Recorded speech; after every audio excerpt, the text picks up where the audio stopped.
১৬ বছর আগে রাজধানীর কামরাঙ্গীরচরের ৭ বছরের শিশুকে অঙ্গহানি করে ভিক্ষাবৃত্তির অভিযোগ করা মামলায় ৩ জনের আমৃত্যু এবং ২ জনের ১০ বছরের কারাদণ্ডের রায় ঘোষণা করেছে ট্রাইব্যুনাল।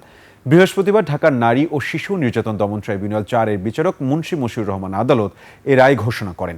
দণ্ডের পাশাপাশি প্রত্যেকে ৫ লাখ টাকা অর্থদণ্ড, অনাদায়ে আরও ১ বছরের বিনাশ্রম কারাদণ্ড ভোগ করতে হবে। আমৃত্যু কারাদণ্ডপ্রাপ্ত আসামিরা হলেন সালাউদ্দিন, শফিকুল ইসলাম ওরফে কোরবান মিয়া ও খন্দকার ওমর ফারুক। বয়স বিবেচনায় ১০ বছরের কারাদণ্ডপ্রাপ্ত ২ আসামি হলেন রমজান ও সাদ্দাম। এছাড়াও এ মামলায় অভিযোগ প্রমাণিত না হয় কাউসার ও নাজমা আক্তার নামের ২ আসামিকে মামলা থেকে বেকসুর খালাস দেওয়া হয়েছে।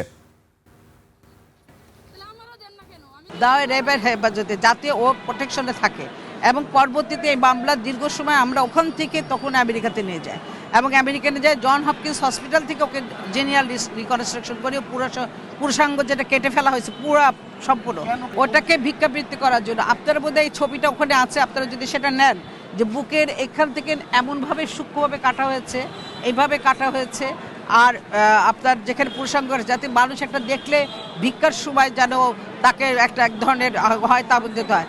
আর একটা জিনিস হচ্ছে আপনি মনে রাখবেন, এটা ঘটনা ঘটছিল 2010 সালে।